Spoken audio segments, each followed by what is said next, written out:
비교하지 않는 삶, 비교되지 않는 삶이란 제목으로 하나님 말씀 증거하도록 하겠습니다. 하나님의 뜻이 있습니다. 하나님의 뜻을 이루고자 하는데 거짓을 통해서 하나님의 뜻이 이루어질 수 있는 것이 가능한가? 오늘 그 질문입니다. 인간적인 방법으로 하나님의 뜻을 이루는 것이 가능한가? 그걸 인본주의라고 그러거든요. 인본주의로 하나님의 뜻을 이루는 것이 가능한가? 그렇지 않다라는 것입니다. 오히려 시간만 오래 걸리고 결국엔 하나님의 방법으로 이루어지게 된다는 것입니다. 그럼 하나님의 뜻을 이룰 수 있는 가장 간단한 결론적인 방법이 뭐냐? 믿고 맡기는 겁니다. 하나님의 인도하심에 믿고 맡기는 것. 하나님 앞에 맡길 때 완성이 되는 것입니다. 시편 37편 5절 보니까 내 길을 여호와께 맡기라. 그를 의지하면 그가 이루신다. 이런 말씀이 나옵니다. 그러니까 언제 이루어져요? 맡길 때 이루어지고 의지할 때 이루어지는 거지 인간적인 방법, 꼼수 쓴다고 이루어지는 게 절대로 아니라는 것입니다. 맡겨야 완성되고 맡겨야 완주할 수 있다라는 것입니다. 오늘 두 아들 이야기인데 야곱도 그렇고 에서도 그렇고 아버지의 죄악하고 이렇게 막 섞여 있습니다. 그래서 부모의 죄악이 자녀들하고 섞여서 이런 왜곡된 모습으로 드러나게 된다는 것입니다. 우리 바른 모습으로 돌아오는 우리 계기를 삼는 그런 하나님의 종들 되길 바랍니다. 먼저 야곱의 문제는 거짓말이에요. 야곱의 거짓. 하나님의 뜻을 이루려고 거짓을 사용했다라는 것입니다. 이게 가능한가? 이걸 한번 살펴보겠습니다. 18절부터 29절까지 내용인데 야곱이 아버지를 속이고 아버지에게 이제 들어갑니다. 아버지 그랬더니 그래 근데 너 누구냐 이렇게 묻습니다. 그랬더니 맏아들 에서입니다. 사냥한 고기를 드시고 마음껏 축복하소서 이렇게 거짓말을 합니다. 18절부터 19절까지 읽겠습니다. 시작. 야곱이 아버지에게 나아가서 내 아버지여 하고 부르니 이르되 내가 여기 있노라. 내 아들아 내가 누구냐? 야곱이 아버지에게 대답하되 나는 아버지의 맏아들 에서로소이다. 아버지께서 내게 명령하신 대로 내게 하였사오니 원하건대 일어나 앉아서 내가 사냥한 고기를 잡수시고 아버지 마음껏 내게 축복하소서. 먼저 이 아들이 거짓말을 합니다. 에서라가 거짓말을 하는데 이 거짓이 문제인 이유가 뭐예요? 내가 야곱인데도 불구하고 나는 에서입니다. 이렇게 말하잖아요. 무슨 뜻입니까? 나로 살지 못하고 남으로 살게 되더라는 것입니다. 에서인데 야곱인데 에서라고 속이잖아요. 거짓된 인생이죠. 그러니까 나로 못 사는 거예요. 나를 포기하고 가짜 나로 살아가는 것입니다. 그럼 무조건 이게 무너지게 되고 실패한 인생이 된다는 것입니다. 우리 출애굽기에도 보면은 하나님께서 본인을 뭐라고 설명합니까? 나는 스스로 있는 자, I am who I am. 나는 나다 이렇게 소개하시죠. 하나님의 형상대로 지음받았던 우리도 마찬가지입니다. 하나님께서 우리가 어떻게 살기를 원하시느냐? I am으로 살기를 원하신다는 거예요. 나로 살기를 원하신다는 거예요. I am who I am. 나는 나다. 하나님이 세워주신 나로, 하나님이 보내주신 나로 살기를 원하신다는 것입니다. 그래야 꽃이 필 수 있고 그래야 인생의 빛을 발할 수 있다는 것입니다. 그런데 지금 야곱은 어떻습니까? 자기 자신이 됨을 포기해버리고 에서입니다라고 하는 거짓된 인생을 살게 되더라는 것입니다. 남의 시선 때문에, 남의 인정 때문에 그렇게 살 수 있죠. 여러분 자기 자신으로 살고 있습니까? 야곱으로 살고 있습니까? 혹시 남들이 원하는 모습, 남들의 시선 때문에 내가 아닌 에서로 사는 모습이 있다 그러면 그건 가짜 인생이라는 거예요. 최근에 오스카상 받았던 윤여정 씨가 있지 않습니까? 75세의 할머니인데도 불구하고 이렇게 아름다울 수 있구나. 요즘에 뭐 별개 K를 다 붙이는데 K 할머니 그러더라고요. 할머니까지도 뭐 수출하는가 봐요. K 할머니의 대표가 윤여정 씨다 이렇게 얘기를 합니다. 그 이유가 뭘까요? 남이 아니라 나로 살아가는 모습이 너무너무 아름다움 아닙니까? 전 세계적으로 그게 인상적이었던 거예요. 그 명품 만드는 데서 뭐 250벌이나 되는 옷을 협찬한다 그랬죠. 그랬더니 보통 여자분들 같으면은 그 협찬한 옷을 한 번쯤 입어보고 싶을 건데 이분은 이렇게 얘기합니다. 나는 공주가 아닙니다. 나는 나답게 살고 싶습니다. 그러니까 나로 살고 싶은 거지 공주가 아니라는 거예요. 무슨 얘기입니까? 나는 에서가 아닙니다. 나는 야곱입니다. 나는 공주가 아닙니다. 나는 그냥 75세인 윤여정일 뿐입니다. 이렇게 얘기를 하잖아요. 그래서 그 드레스 위에 항공 점퍼를 입고 다니지 않습니까? 왜요? I am who I am. 나는 나기 때문에. 나는 나로서 가장 독특한 모습으로 살기를 원합니다. 유니크한 모습으로 살기를 원합니다. 그랬죠. 그랬더니 그 윤여정 씨가 입었던 항공 점퍼 그거 뭐냐고 또 따져가지고 그것도 매진됐다 그러지 않아요? 그게 뭐 꼼대 가르송이라는 건데 꼰대가 입는 옷인가 봐요. 그죠? 꼼대 가르송인데 50만 원쯤 하는 옷이었는데 지금 70만 원에도 없다 그러고 그러니까 무슨 얘기예요? 지금 이 뜻을 왜곡한 거죠. 나는 할머니지만 이런 항공 점퍼 입는 그냥 나로 살아갑니다. 그런데 자기로 못 살고 또 윤여정 같이 살고 싶은 사람들이 나오는 거 아니에요. 어리석은 거죠. 무슨 뜻인지를 제대로 파악을 못한 거 아닙니까? 나는 나로 살아갈 때 최고가 될 수 있고 I am who I am일 때 최고라는 것입니다. 그러니까 나로 산다는 게 뭐예요? The only one, 유일한 나. 유니콘, 독특한 나, 차별화된 나, 그거죠. 그분은 솔직했습니다. 그렇지만 함부로 말하지 않잖아요. 그러면서 자기 자신으로 살아가는 그런 멋진 모습을 보여주더라는 것입니다. 그게 필요한 거죠. 근데 지금 야곱은 거짓말을 하기 시작하니까 자기로 못 살잖아요. 남으로 살잖아요. 그래서 왜곡된 인생이 되더라는 것입니다.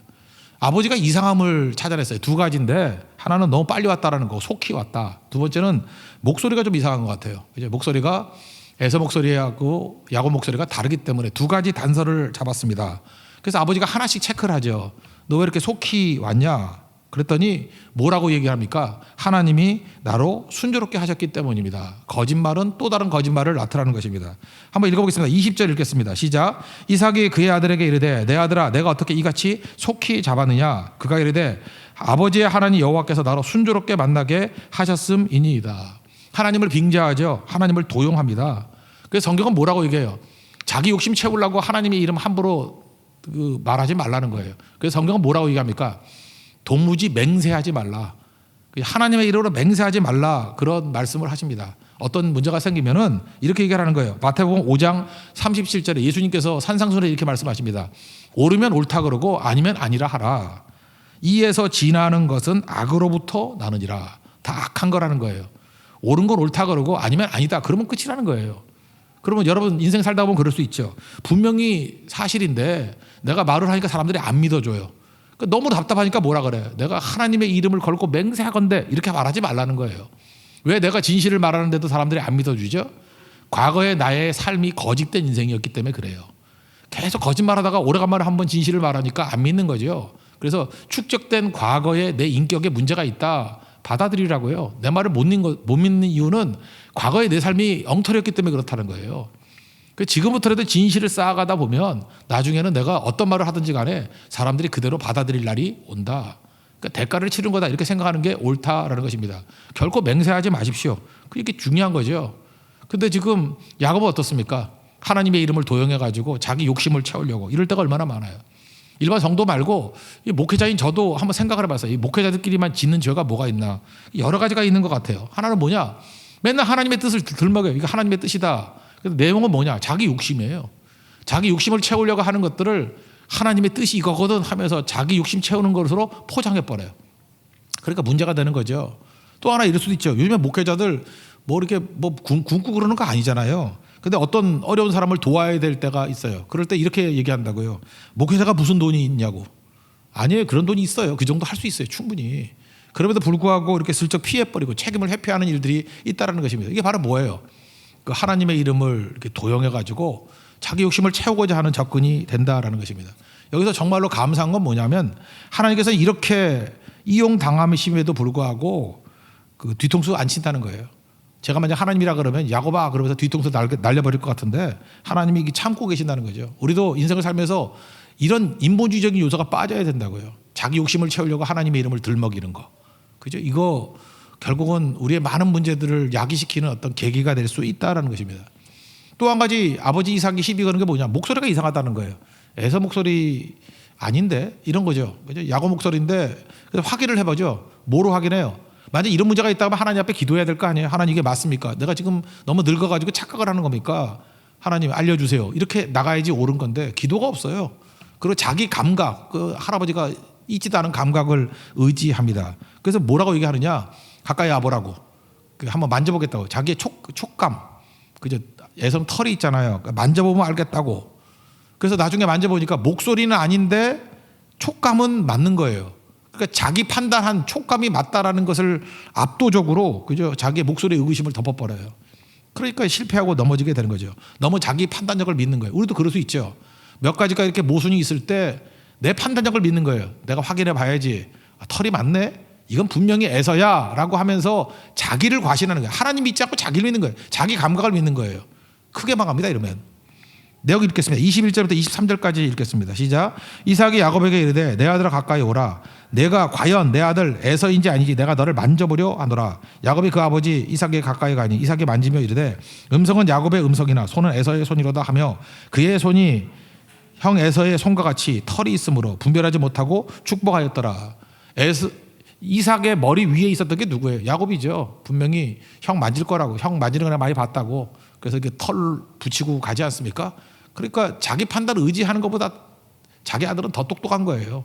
그러니까 맨날 속아서 넘어지게 되는 거죠. 그럼에도 불구하고 이삭은 자기 판단에 100% 올인합니다. 그래서 무너지게 되더라 그런 얘기예요. 결국은 야곱의 거짓말, 이거는 아버지의 허물과도 이게 조합이 돼가지고 어려움을 겪게 되더라는 것입니다. 아버지는 어땠어요? 하나님의 말씀 믿지 아니하고 자기 판단 믿는 거예요. 기도가 없어요. 아버지의 이런 잘못. 그러니까 아들의 거짓이 계속해서 열매를 거두게 되는 거죠. 그래서 결국 무너지게 되더라는 것입니다. 그럼 우리가 가져야 될 가장 중요한 생각이 무엇입니까? 내 감각 믿으면 안 돼요. 하나님 인도하심을 구하는 그 모습이 꼭 있어야 된다는 것입니다. 거짓으로는 절대로 하나님의 뜻을 이룰 수 없습니다. 거짓 버리고 인내하고 기다릴 줄 아는 하나님의 종 되기를 바랍니다. 여기 팁으로 하나 더 말하는 건 뭐냐면 아버지가 이제 아들 축복하는 게 얘기가 나오지 않습니까? 여기도 그래요. 하나님께서 내게 주신 것들을 해야 되는데 내게 주신 은혜 중에 특별히 아버지들 계십니까? 아버지에게만 주신 축복이 있어요. 그게 바로 뭐냐? 자녀들을 축복할 수 있는 권한입니다. 이거는 누구도 할 수 없어요. 아버지만 할 수 있는 일이에요. 아버지만 할 수 있는 아버지 축복이 있다고. 그거를 행하고 있습니다. 그래서 우리 아버지들 퇴근하지 않습니까? 크리스찬의 퇴근의 의미가 뭔지 아십니까? 그 밥 먹으러 집에 간다. 예, 그것도 맞을 수 있죠. 쉬러 간다. 그것도 맞는 얘기예요. 그러나 성경은 크리스찬의 퇴근의 의미를 축복하러 간다 이렇게 얘기를 합니다. 사무엘하 6장 20절을 보니까 다윗이 자기의 가족에게 축복하러 돌아오매. 왜 퇴근했어요? 축복하려고 집에 왔대요. 그러니까 축복의 목적이라는 것입니다. 그러니까 무슨 얘기예요? 아버지가 할 일은 자녀들에게 축복하는 일을 꼭 해야 된다라는 것입니다. 여기 세 가지 축복을 해요. 하나는 물질적인 축복. 이삭에게도 100배 축복이 있었죠. 자녀들에게 물질적인 축복이 있게 해주세요. 두 번째는 리더십의 축복이에요. 머리가 되고 꼬리가 되지 않게 해주세요. 이 얘기는 무조건 넘버원 되라 그런 뜻이 아니라 다른 사람들에게 좋은 길로 이끌어갈 수 있는 영향력 있는 사람이 되기를 원합니다. 뭐 그런 뜻이겠고, 세 번째 축복은 영적인 축복이에요. 너를 축복하는 자에게 축복받고 저주하는 자가 저주받는다. 이거 창세기 12장에 보면 아브라함의 축복이었죠. 아브라함의 영적인 축복. 이런 것들이 이삭을 통해서 그의 자손들에게 물려지기를 원했다는 것입니다. 우리 아버지들 계십니까? 반드시 해야 될 일이 뭐냐? 내가 하지 않으면 누구도 할 수 없어요. 자녀들을 축복하는 겁니다. 가정을 축복하는 겁니다. 물질적인 축복, 리더십의 축복, 영적인 축복. 그것이 꼭 이루어질 수 있는 하나님의 거룩한 종 되기를 바랍니다. 28절과 29절 두 절 읽겠습니다. 시작. 하나님은 하늘의 이슬과 땅의 기름짐이며 풍성한 곡식과 포도주를 내게 주시기를 원하더라. 만민이 너를 섬기고 열국이 내게 굴복하리니 내가 형제들의 주가 되고 내 어머니 아들들이 내게 굴복하며 너를 저주하는 자는 저주를 받고 너를 축복하는 자는 복을 받기를 원하노라. 결국은 하나님의 뜻을 이루기 위해서 필요한 건 뭐였죠? 결론적으로 얘기하면 믿고 맡기는 거였는데 믿고 맡기지 못하니까 잠깐 인간적인 방법이 들어가더라는 거예요. 아들 야곱은 거짓말을 했고 하나도 이루지 못하죠. 이걸로 얼마나 험난한 인생을 삽니까? 또 아버지는 자기 판단 믿고 멋대로 행동하는 거예요. 사실은 하나님께 엎드려 기도해야 되고 하나님의 인도하심과 섭리를 구해야 되는데 그거 못했다는 것입니다. 결국 아들의 허물, 아버지의 허물이 합작을 이뤄서 이렇게 큰 어려움 가운데 빠지게 되더라는 것입니다. 우리도 마찬가지예요. 하나님의 뜻을 이루기 위해서는 이런 인간적인 요소들이 이렇게 빠져야 됩니다. 거짓이 빠져야 되고 자기 판단을 믿는 것이 아니라 하나님을 믿고 의지할 수 있는 참된 믿음의 자리로 돌아갈 수 있는 은총의 종 되기를 축원합니다. 두 번째는 이제 아들 에서와의 관계 속에서 나타나는 일입니다. 에서의 영적인 경거망동 그리고 아버지의 비교 의식 이런 것들이 그 최악으로 만들어 버렸다는 것입니다. 이것도 제거해야 된다는 거예요. 30절부터 마지막 46절까지가 그 얘기인데 우리는 어떤 사람 만나고 이런 사람을 만나보게 됩니다. 되게 열심히 사는 사람이에요. 나는 마음 먹은 대로 안 된 게 없어 이렇게 말을 해요. 그럴 때 무슨 말을 해주고 싶으냐? 더 살아봐 이런 말을 하고 싶어요. 그러니까 나이 한 25쯤 되면은 열심히 산 애들 있잖아요. 뭐 좋은 대학 가고 공부하면 되고 뭐 한 박사학위도 좀 일찍 받은 애들은 뭐 20대 중반에도 받잖아요. 그죠? 뭐 그런 사람이 있다고요. 그러면 나는 마음 먹은 대로 안 된 게 없어. 좀 더 살아보라니까. 좀 더 살아보는데 특별히 애 한번 낳아봐요. 자식들이 내 뜻대로 되나. 오히려 그렇게 내가 마음 먹은 대로 안 되는 게 없어 그런 사람들을 보면은 자식들이 망나니가 돼버리더라고. 내 마음대로 안 되는 거 투성이에요. 투성이. 근데 그걸 모르고 자기 자신을 너무 과신하는 경향이 있다는 것입니다. 또 노력을 너무 과신해요. 지성이면 감천이야. 그죠? 최선을 다하면 안 되는 게 없어. 노력하면 안 되는 게 없어. 안 되는 거 엄청 많아요. 그죠? 하나님의 은혜로 되는 거지 내가 뭐 노력한다고 다 이러는 거 아니라는 것입니다. 그러니까 더 살아보면 안다고. 근데 그걸 모르는 거죠. 불신앙이 뭐냐면 하나님 의지하지 않고 너무 자기만 의지하는 거예요. 그러니까 스트레스 받는 거죠. 근데 이 과도하게 되면은 사람이 이게 병들게 돼 있다는 것입니다. 불신앙은 조바심을 갖게 만듭니다. 조바심이 생겨가지고 자꾸만 하나님 앞에 기다리지 못하고 인간적인 방법을 자꾸만 쓰려고 한다라는 것입니다. 특별히 이삭이 그랬죠. 이삭은 하나님의 뜻이 무엇인지 알았어요. 큰 자가 작은 자를 섬기리라. 그러니까 영적인 축복권이 야곱에게 흐른다는 걸 알고 있었어요. 그런데 하나님의 뜻과 자기 뜻이 충돌한 거예요. 아버지 이삭은 에서가 좋은 거예요. 왜 좋죠? 사냥꾼이고 남성답고 자기 마음에 딱 맞는 거예요. 그래서 하나님의 뜻을 알매도 불구하고 자기 뜻대로 한번 해보려고 하는 그런 마음이 있었다는 것입니다. 어머니는 어땠어요? 야곱이 좋은 거예요. 그냥 기다려도 하나님께서 야곱을 갖다가 세워줄 건데 공감 능력이 있다고, 그다음에 자기가 대화 통한다고 편법을 써가지고 그 아들의 약속이 이루어지게 만들려고 하는 어머니의 또 불신앙 이런 게 있었다는 것입니다. 무슨 얘기예요? 형제의 갈등의 뿌리에는 이 부모님의 갈등이 또 있었다는 거예요. 형제의 불신앙에는 이 부모님들의 불신앙이 또 연결돼 있었다는 것입니다. 여기 30절에 보니까 야곱이 나갔습니다. 근데 곧 에서가 들어왔다. 저는 이게 그림이 그려져요. 야곱이 나가면서 에서가 들어와서 서로 마주쳤던 것 같아요. 그림이 보입니까? 하나는 축복받고 나가고 하나는 들어오고. 그런 게 오버랩이 됩니다. 에서가 와가지고 뭐라고 얘기하느냐? 아버지 사냥한 고기 갖고 왔으니까 이거 드시고 마음껏 축복해 주십시오. 그랬더니 이삭이 깜짝 놀라는 거죠. 넌 누구냐? 그랬더니 맏아들 에서입니다. 이게 뭔 일이야? 뭔 일이야? 그래서 이삭이 어떻게 했습니까? 크게 심히 크게 떨었다고 얘기를 합니다. 왜 심히 크게 떨었죠? 그거 한번 읽어볼까요? 33절 한번 다 같이 읽겠습니다. 시작. 이삭이 심히 크게 떨며 이르되 그러면 사냥한 고기를 내게 가져온 자가 누구냐? 내가 오기 전에 내가 다 먹고 그를 위하여 축복하였은즉 그가 반드시 복을 받을 것이니라. 왜 크게 떨었죠? 자기는 알고 있었다니까. 하나님의 뜻은 누굽니까? 그 야곱이 그 축복을 받는 거예요. 그러니까 하나님의 섭리는 아무리 내가 발버둥쳐도 어떻게든 이루어지는구나, 이걸 깨달았어요. 하나님의 뜻은 내 힘으로 바꿀 수 있는 게 아니구나, 이걸 깨달았다는 것입니다. 하나님의 섭리는 무조건 이루어지는구나, 이걸 깨달았다는 거예요. 그래서 힘이 크게 떨었다, 이런 얘기가 나옵니다. 그러니까 하나님의 뜻은요, 조바심 갖고 되는 게 아니라는 거예요. 발버둥 갖고 되는 게 아니라는 거예요. 하나님의 뜻은 결국은 이루어지는구나. 그래서 두려워가 떨었다는 것입니다. 그래서 인정을 하는 거죠. 하나님의 뜻대로 될지어다. 이게 중요한 거죠.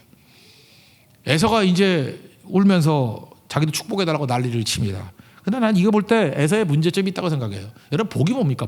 복이 뭐예요? 우리 동양에서 말하는 오복, 뭐 부귀, 영화, 뭐 오래 살고 장수, 이 좋은 것도 들어가나? 이빨 좋고 뭐 이런 거. 그런 게 복이에요? 성경에서 말하는 복은 뭐냐면 하나님의 꿈을 위해 자신을 바친 삶, 이게 복이에요. 하나님의 꿈이 있죠. 하나님의 계획이 있죠. 거기에 내 인생이 보조를 맞춰가는 게 복이에요. 근데 에서에게 이런 게 있었어요? 전혀 없잖아요. 없음에도 불구하고 복이 뭔지도 모르는 놈이 복을 달래? 주의 뜻에 나를 바친 삶이 복인데 하나님의 뜻에 관심이 없어요. 그런 사람이 무슨 복의 복?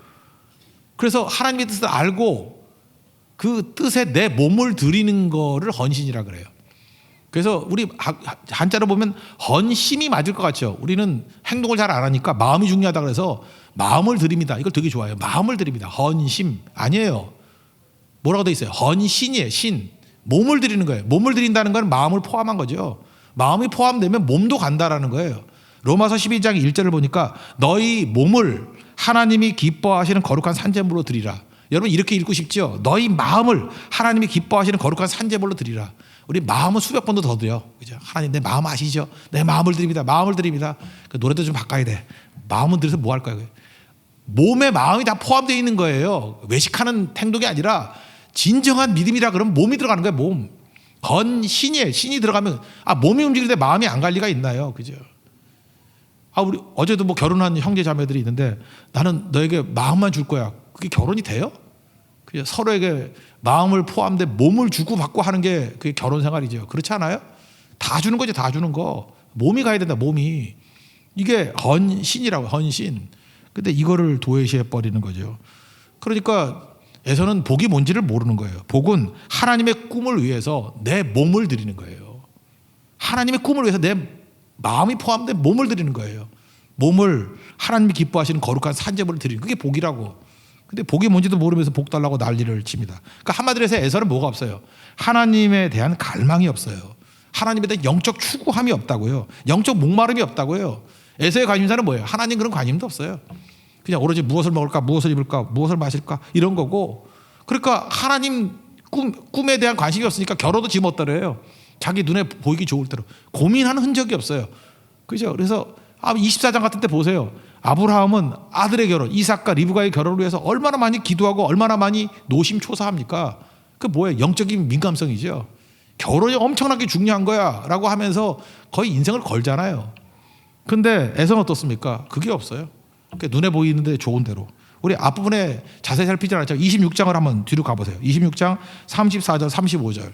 그의 결혼이 어떤 건지 우리 읽고만 지나갔었는데 오늘 한번 살펴봅시다. 34절 35절입니다. 26장 다 같이 읽겠습니다. 시작. 에서가 40세 해족속 부에리의 딸 유딕과 해족속 엘론의 딸 바스맛을 아내로 맞이하였더니 그들이 이삭과 리브가의 마음에 근심이 되었더라. 그러니까 에서가 어떤 존재인지 아시겠죠? 결혼의 영적 가치도 생각도 안 해요. 그러니까 눈에 보이기에 좋으면 그냥 아무나 결혼하고 아무거나 이렇게 한다니까요. 아무거나. 그리고 또 뭐라 그래요? 아버지에게 대해서 뺏겠다고. 동생 야곱이 자기 자신의 장자권도 빼앗아 갔고 또 자기의 축복도 빼앗아 갔다 이렇게 얘기를 합니다. 빼앗겼습니까? 뭘 빼앗겨요? 빼앗기기는. 이게 뭘 모르냐면 장자권은 그냥 팥죽 한 그릇에 준 거 아니에요. 그냥 준 거죠. 그냥 넘겨버린 거죠. 성경은 빼앗겼다는 표현도 안 해요. take away라는 영어를 쓰더라고. take away. 줘버린 거죠. 장자권에 축복권이 포함되어 있는 건데 히브리서 12장 16절을 보니까 한 그릇 음식을 위하여 장자의 명물을 파는 에사와 같이 망령된 자, 이 망할 놈 같이 하지 말라 이런 말씀이 나오고 그는 축복을 이어받으려고 눈물을 흘리며 구하되 버림받아 회개할 기회를 얻지 못했다. 그러니까 여기 이 히브리서 12장 내용을 보니까 장자권에 축복권도 포함되어 있다는 얘기예요. 장자권 넘길 때 축복도 다 버린 거다. 그런 의미로 설명을 하고 있습니다. 그러니까 빼앗긴 거 아니죠. 지가 관심이 없으니까 그냥 포기한 거죠. 버린 거죠. 그런데도 불구하고 피해자 코스프레 합니다. 자기가 피해자인 양 마치 빼앗긴 것 같이 그냥 준 건데. 한번 그 내용을 볼까요? 36절 한번 읽겠습니다. 시작. 에서가 이르되 그의 이름을 야곱이라 함이 합당하지 아니하니까 그가 나를 속임이 이번이 두 번째니이다. 전에는 나의 장자의 명분을 빼앗고 이제는 내 복을 빼앗았나이다. 또 이르되 아버지께서 나를 위하여 빌복을 남기지 아니하셨나이까. 그러니까 빼앗긴 뭘 뺏겨요? 빼앗겨요. 지가 포기했으면서. 그러니까 이렇게 영적인 가치를 볼 줄 모르는 망령된 자세를 가졌다는 것입니다. 이게 문제가 되는 거죠. 여러분도 마찬가지예요. 우리 많은 사람들 뭐 예배 드린다. 그러면 예배는 시큰둥해요. 별것도 아니라고 생각하고. 그런데 뭐 예를 들어서 중요한 뭐 자기가 원하는 데 간다 그러면 거기에는 뭐 대단한 희생을 치르고도 갈라 그래요. 그럴 때 느끼는 게 뭐죠? 애서 같죠. 애서. 또 애서 아니냐? 성교 가자 그러면 뭐 시큰둥해가지고 뭐 어디에 머뭇머뭇거리다가 유럽 여행 간다 그러면 신나가지고 가가지고 사진 수백 장씩 올리고 이럴 때마다 내가 말은 안 하지만 지금 말하고 있네. 말은 안 하지만 너 에서에 가까워 그렇게 표현하는 거 아니에요? 참 에서에 가까워. 에서에 그 뭘 기뻐하는지를 보면 에서에 가까운 거. 자기 몸이 어디가 있는지 보면 에서에 가까운지 아니면 야곱에 가까운지를 알았잖아요. 야곱은요 인생 개판집에 살았지만 영적 목마름이 있잖아요. 영적 가치에 대한 그 목마름이 있잖아요. 하나님께서 윤리 도덕 그걸 보는 게 아니에요. 목마름을 보는 거야. 영적인 가치를 보는 눈이 있는가? 망할 놈이란가 망할 놈. 그 팥죽 한 그릇에 그 장자권의 가치를 주간주 그릇 못되게 보느냐? 망할 놈아. 그걸 가볍게 여기느냐? 말도 안 되는 일이다. 그런 얘기죠. 여러분 그래서 하나님을 귀하게 여겨야 됩니다. 예배를 귀하게 여기고 영적인 가치를 귀하게 여겨야 돼요. 영적인 결혼을 귀하게 여겨야 돼요. 그거 아니면 우리가 뭐라 그래요? 너 에서에 가까워. 그렇게 얘기하잖아요. 그거 안 되는 거죠. 이렇게 만든 거에 불을 붙인 게 누구냐? 아버지입니다. 아버지. 나중에 이거 빼앗겠다고 해서 막 동생 죽이려고 그러고 난리 치지 않습니까? 근데 이렇게 에서를 돌아올 가능성이 없게 만들었던 게 아버지에게도 문제가 있다라는 거예요. 그죠? 아버지가 중간 역할을 잘해야 되는데 에서에게 좋은 영향을 못 끼칩니다. 에서의 나쁜 거를 더 나쁘게 만들어요. 여러분 우리가 좋은 관계를 맺는다는 게 뭐냐면 나를 만나면 그 사람의 좋은 점이 더 좋아지는 거예요. 그게 좋은 교제예요. 근데 나쁜 교제는 뭐냐면 내 나쁜 것이 불이 붙어가지고 더 나빠지는 거예요. 그건 나쁜 거죠. 근데 아버지가 그 역할을 못하는 거예요. 아버지가 뭐라 그러냐. 자기가 책임을 져야 되는데 자기 책임을 야곱에게 돌려버려요. 그래서 35절 한번 읽겠습니다. 35절 시작. 이삭이 이르되 내 아우가 와서 속여 내 복을 빼앗았도다. 아버지가 이따위 소리가 지가 잘못해놓고 그죠. 그래서 야곱이 빼앗았다 이렇게 얘기를 하면서 다 넘겨버립니다. 아버지 이삭이 해야 될 일이 뭐예요? 먼저 회개부터 해야죠. 하나님 내가 잘못했습니다. 이따위로 사는 게 아니었습니다. 회개하고 그 다음 또 뭘 해야 되겠어요? 하나님이 이렇게 좁은 분이 아니거든요. 야곱에게 영적인 축복을 주고 그 다음에는 에서에게도 하나님 또 다른 복을 부어 주십시오 하고 기도하면 하나님께서 주신다고요. 하나님은 결정론자가 아니에요. 소돔 망하는 거 보셨죠? 소돔 멸망하게 하리라. 근데 아브라함이 기도하니까 뭐라 그래요? 의인 10사람 있으면 멸하지 않겠다 그랬잖아요. 하나님은 계획도 바꾸시는 분이라고. 그러니까 우리가 애타게 기도하면 중보 기도자가 있으면 얼마든지 바꿀 수 있다고. 아버지가 매달려가지고 에서 이놈도 하나님 복 주세요. 그러면 하나님이 그에게 복과 은혜를 주셨을 거라고. 아버지는 그걸 못 하잖아요. 그죠? 그냥 중도의 영적인 능력이 사라져요. 눈이 어두워졌다는 게 뭐냐? 영적인 눈이 어두워졌다는 얘기하고 똑같은 거죠. 그러니까 문제가 되는 거죠. 그러니까 여러분들 어떤 관계를 가져야 되냐면 절대로 나쁜 것들을 옮기는 얘기하면 안 된다고. 아버지가 문제가 있죠. 아니 어떻게 야곱의 행동에 대한 것들을 에서에게 전달해 줘가지고 죽이겠다고 펄펄 뛰게 만들어요. 41절 같은 데 보니까 아버지 곧 갈 때가 가까웠으니까 내 아우를 야곱을 죽이리라. 그러니까 결국은 미움이 불이 붙어가지고 살인할 마음까지 가잖아요. 누구 때문에 그래? 이삭 때문에 그렇다고. 이삭이 전달할 말이 있고 전달하지 못할 말이 있죠. 이렇게 하면 되나요? 제가 결혼 주례할 때마다 주로 많이 하는 얘기 중에 하나가 그거예요.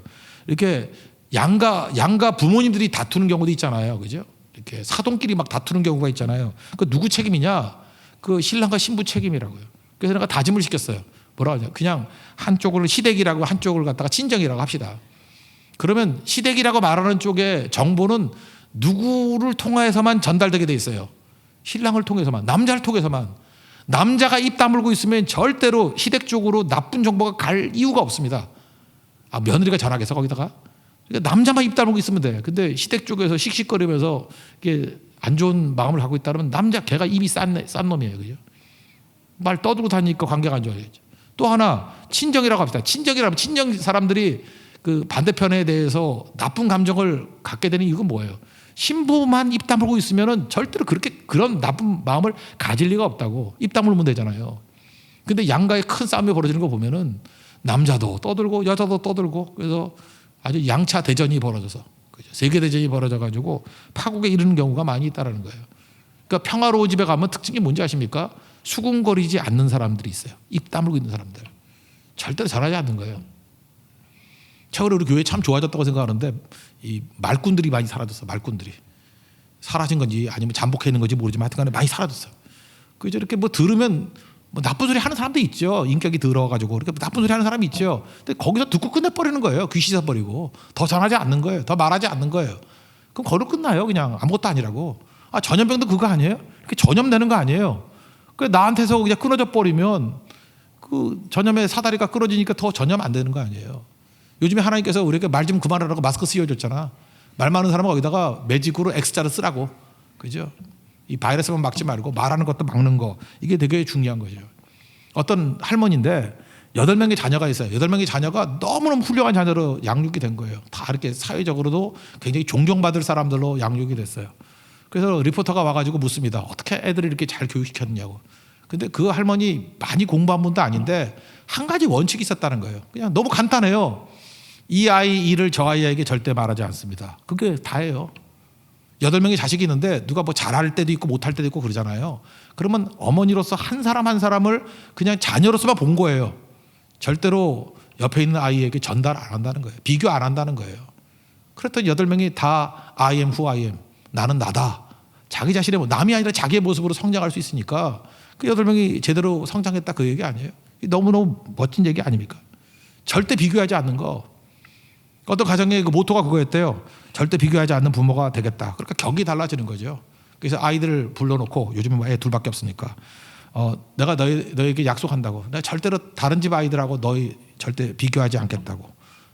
너희도 다른 부모하고 나하고 비교하지 마라. 우리 집은 절대로 비교하지 않고 그저 the only one, unique one. 남이 아니라 나로 살기를 원한다고. 그때 애들이 스트레스 받지 않고 건강하게 잘 살아가더라는 것입니다. 근데 문제는 할아버지예요. 친할아버지 댁에 갔더니 친할아버지가 아직 교육을 못 받아가지고 그저 뭐 네 사촌이 이번에 전교 1등 했다 그러더라. 너도 꼭 전교 1등 해야 돼. 이렇게 얘기했다는 거예요. 그러니까 할아버지는 뭐 나쁜 뜻은 아니죠. 그러니까 다 잘 되기를 원한다. 뭐 그런 뜻으로 얘기를 할 건데 이 아이가 교육을 잘 받은 건지 어떻게 보면 약간 버릇이 없는 건지 모르지만 할아버지한테 한마디 했대요. 할아버지, 나를 다른 사람하고 비교하지 말아 주세요. 나도 할아버지를 다른 할아버지하고 비교하지 않을 거예요. 그랬다는 거예요. 그죠? 뭐 더 훌륭한 할아버지도 많이 있잖아요. 그죠? 잠깐 비교하면 안 되는 거죠. 비교하지 않는 삶. 또 그렇지만 우리 주변에 그렇지 않은 사람도 있잖아요. 비교되지 않는 삶. 비교한다 할지라도 신경 쓰지 말아요. 나는 그렇게 안 산다고. I am who I am. 나는 나로 살아가는 거예요. 남에게 비교 당하고 살지 않겠다라는 거예요. 비교라는 건 어떻습니까? 공정하지 않아요. 되게 비교하는 건 뭐예요? 껍데기 비교하는 거 아니에요? 눈에 보이는 거 비교하는 거 아니에요? 그게 뭐 중요해요? 진짜 중요한 건 뭐예요? 인격, 더 중요한 건 신앙 이런 거 아니에요? 그거 비교할 수도 없잖아. 그러니까 비교는 공정하지 않습니다. 어떤 사람을 진짜로 평가할 수 없는 거예요. 그래서 비교로 평가하는 건 다 가짜들이에요. 또 하나 도움이 되지 않아요. 비교해가지고 인물됐다 그런 거 봤어요? 여러분들 그냥 괜히 쓸데없이 약간 비교해가지고 얘기하면 사람이 낙심하고 쓰러지는 거지 거기서 힘을 얻고 나가는 경우 전혀 없다는 것입니다. 요즘에 그 젊은이들 가운데 그런 말이 많이 하대. 헬조선이라고. 우리나라가 헬조선이래.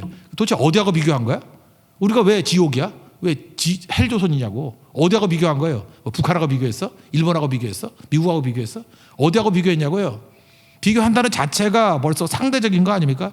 상대적인 것에는 능력이 없습니다. 잊지 말라고요. 하나님이 각각 부르신 부름이 다른데 그냥 우리대로 살면 되는 거예요. 그보다 더 중요한 게 있어요. 잠깐 비교하니까 결국 능력을 다 잃어버리게 되더라는 것입니다. 하나님께서 다양하게 부르셨기 때문에 거기에 그 only one, 독특성, 유니크, 특이한 걸 받아들이고 있으면 제일 아름다운 모습이 될 수 있다는 것입니다. 미국의 39대 대통령이 지미 카터 대통령이시거든요. 지미 카터. 제가 그 헤비 타투 운동을 할 때 꽤 됐어요. 그 십몇 년 전에 호소대에 오셨어요. 그때 제가 만나 뵙기도 하고 그랬었는데 그때도 늙었는데 지금도 살아 계십니다. 근데 지미 카터의 나이들의 미덕이라는 나이들의 아름다움이라는 책이 있어요. 그 책에 나오는 얘기인데 이런 거예요. 그 지미 카터는 시간을 엄청나게 잘 지키는 그 성실한 사람이래요. 자기 말로. 자기 시간을 칼같이 지킨대요. 그래서 약속 시간에 미리 가 있고 분 단위로 이렇게 체크를 하고 그러니까 시간 잘 지키는 남자들 있잖아요. 그죠? 시간 이렇게 낭비 안 하는 사람. 근데 그의 아내인 그 로잘린 여사는 시간을 지키는 의식이 별로 없대요. 그러니까 남편의 시간 의식을 잘 못 따라오는 거예요. 그리고 항상 늦고 여자분들이 뭐 준비가 많잖아요. 항상 늦고 그러니까 늦을 뿐만 아니라 맨날 늦잠 자고 별로 지킬 의사도 없고 그래서 이 부부가 결혼하고 난 다음에 40살이 될 때까지 너무 힘들었대요. 서로 스트레스 받고 힘들고 피곤하고 그러다가 지미 카터가 40살 될 때 그 아내에게 생일날 그 꽃을 하나 선물했대요. 그리고 선물은 안 주고 꽃만 딱 주고 편지 한 장을 줬대요. 뭐냐? 내가 당신에게 이제 더 이상 시간 지키라는 말 안 하겠다고. 자유롭게 살라고. 그랬더니 로잘린 여사가 그때 대답을 했답니다. 당신에게 받은 최고의 선물이라고. 그래서 그때부터 로잘린 여사는 절대 시간 안 지키고 늦잠 자고 지멋대로 하고 그러니까 지미 카터가 힘들면 그냥 먼저 가버리고 막 그랬대요. 그래도 서로 너무 편안한 거예요. 그죠? 그 지미 카터의 그런 쫀쫀한 성격도 받아들이고 로잘린 여사의 자유분방함도 남편이 받아들이고 그렇게 조화가 되는 거죠. 그러니까 잘 사는 거예요. 잘 사는 거. 서로 영접하는 거죠. 믿음이 뭐예요? 요한복음 1장 12절 보니까 영접하는 자, 곧 그 이름을 믿는 자. 남편이 아내를 믿고 아내가 남편을 믿는다는 게 뭐예요? 믿음은 이퀄 수용하는 거예요. 영접하는 거예요. 지미가 그 로잘린을 영접한 거예요. 수용한 거라고. 그랬더니 잘 안 죽잖아요. 그 지미 카터가 암이 2번 걸렸거든요. 그래도 24년생이에요. 아직도 살아계세요. 24년 이제 98세. 로잘린도 수용하니까 잘 안 죽어요. 3살 어리거든. 27년생. 95세. 여러분들 결혼해서 오래 살고 싶습니까? 영접하십시오. 영접하고. 근데 오늘도 와가지고 자꾸 이게 신경이 거슬리는 거 있죠. 왜 저 사람 왜 저래? 저 사람 왜 저러고 살지? 교회 올 때 왜 옷을 저렇게 입고 하지? 맞지? 왜 교인이 말을 쪘다 이래? 또 나갈 때 떡 줄 건데 저 사람 왜 떡을 2개 가져가? 자꾸 이렇게 이게 수용이 안 되면은 여러분들 그 장수하긴 글른 거예요. 그죠? 잘 수용해서 받아들일 수 있는 하나님의 거룩한 종 되기를 바랍니다. 그래서 중요한 건 뭐냐? 오늘 요약하면 그래요. 복잡할 거 하나도 없어요. 에서도 그렇고 야곱도 그렇고 아버지 허물과 이렇게 다 섞여서 막 나오는 거예요. 하나님의 뜻이 있습니다. 우리 말씀을 통해서 하나님의 뜻을 알잖아요. 그럼 말씀을 성취하는 방법은 뭐냐? 믿고 맡기는 거예요. 믿고 맡기는 거 그거 하나 붙듭니다. 믿고 맡기라. 잠깐 꼼수 인간적인 술수 쓰지 말고 그리고 또 하나가 뭐예요? 비교하지 말고 I am who I am. 남 되지 말고 나로 살아가면 됩니다. 비교하지 말고 나로 살아가면 돼요. 내게 주신 은혜, 내게 주신 은사 갖고 살면 돼요. 나로 살면 돼요. 윤여정 멋있잖아요. K 할머니. 여러분들 K 교인 되십시오. 진짜. 나로 살면 돼. 나로 살면. 그러면 나를 통해서 하나님께서 완성시켜 주시는 은총을 주실 것입니다. 그 은혜를 누릴 수 있는 믿음의 종 되기를 축원합니다. 자리에서 일어나겠습니다. 은혜 찬양하도록 하겠습니다.